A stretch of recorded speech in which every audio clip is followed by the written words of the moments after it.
Good afternoon students. आप लोग कैसे हैं? अच्छे हैं ना? मैं भी अच्छा हूँ।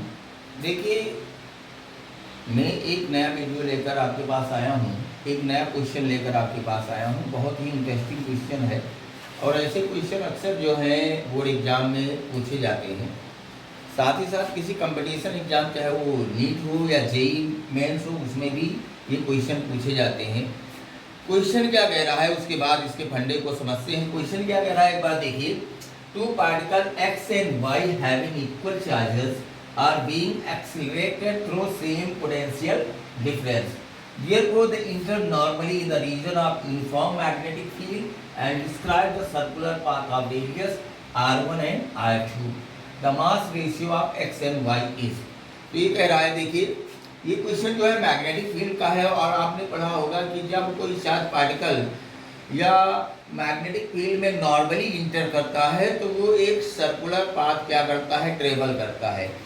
और जब सर्कुलर पाथ में ट्रेवल करता है तो उसकी जो रेडियस होती है, जैसे मान लीजिए कि ये है magnetic field, let us consider ये मैग्नेटिक फील्ड है, ये plane of into the plane of paper, यानी ये अंदर की तरफ है, एकदम अंदर की तरफ।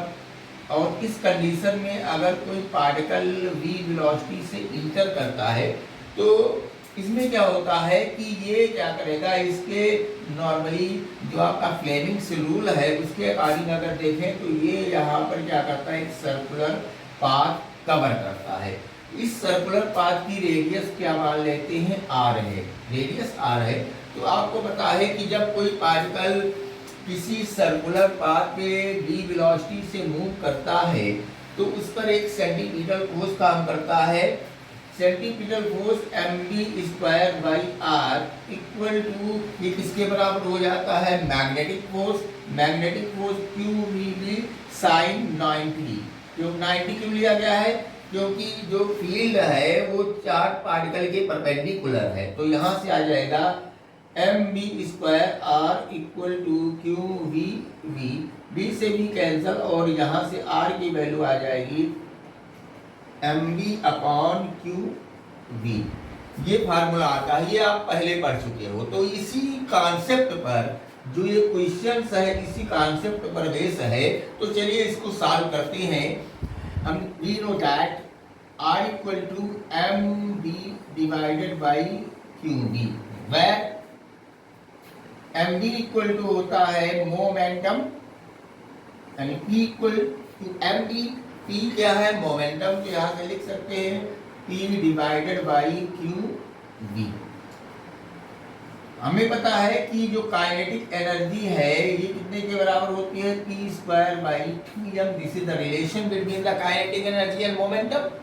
नाउ यहाँ से p की वैल्यू निकालें तो √2m/e, ये वैल्यू यहाँ पुट करें तो एक नया फार्मूला निकल के आएगा, √2m/e डिवाइडेड बाई qv। अब देखिए यहाँ अगर कोई चार्ज पार्टिकल मैग्नेटिक फील्ड में एक्सेलरेट करता है तो उसकी जो काइनेटिक एनर्जी होती है वो qv के बराबर होती है। Where is the potential difference, तो यहाँ पर पोटेंशियल डिफरेंस क्या है, सेम है, ठीक है। तो ये फार्मूला निकल के आएगा 2m/qv का under root divided by qv। अब देखिए यहाँ पर पोटेंशियल की वैल्यू सेम है, चार्ज की वैल्यू सेम है, केवल वैरी क्या कर रहा है, m। तो यहाँ से लिख सकते हैं r directly proportional to under root m। अब अगर इसका स्क्वायर कर दें तो m directly proportional to r², या यहाँ पर देखिए थोड़ा फोकस करिए यहाँ पर, तो यहाँ से लिख सकते हैं m1 upon m2 equal to r1 upon r2 का क्या लिख सकते हैं, whole square. This is the mass ratio. अब here radius is r1 and r2, then formula is obtained in the form of r1 upon r2 का whole square. This is the required result. यही हमारा answer है, mass ratio of X and Y in the term of radius. तो एक बार फिर से इसको देखिए कि एक चार्ज पार्टिकल है जो यूनिफॉर्म मैग्नेटिक फील्ड में इंटर कर रहा है। मैग्नेटिक फील्ड किधर है, अंदर की तरफ इनसाइड है मैग्नेटिक फील्ड, और चार्ज पार्टिकल क्या कर रहा है, इंटर कर रहा है।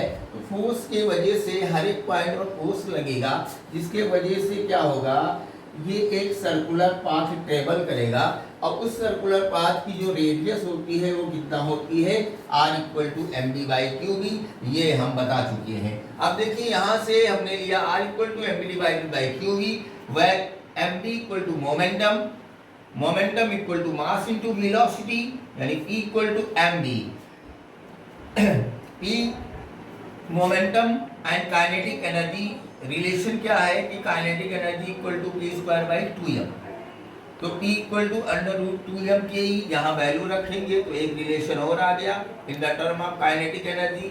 चार्ज पार्टिकल क्या कर रहा है, सेम पोटेंशियल डिफरेंस से एक्सीलरेट कर रहा है, तो R equal to 2m Q B divided by Q B, R directly proportional to m, या m directly proportional to r square, under root हट जाएगा, m1 upon m2 equal to r1 upon r2, m1 upon m2 divided by r1 upon r2 का whole square, ये हमारा result हो जाएगा। देखिए अगर ये क्वेश्चन आपके समझ में आया हो तो हमारे चैनल को लाइक और सब्सक्राइब कीजिएगा। लाइक नहीं मिल रही है, अच्छे अच्छे क्वेश्चन डाल रहे हैं, ये सारे क्वेश्चन का एक कंपोजिशन आपके पास हो जाएगा जो बोर्ड में अक्सर पूछे जाते हैं, या किसी कंपटीशन एग्जाम में इस कॉन्सेप्ट से रिलेटेड क्वेश्चन पूछी जाती हैं। अगर आप इसी तरह से क्वेश्चन पाना चाहते हैं तो प्लीज़ मेरे चैनल को लाइक और सब्सक्राइब कीजिए। थैंक यू, धन्यवाद।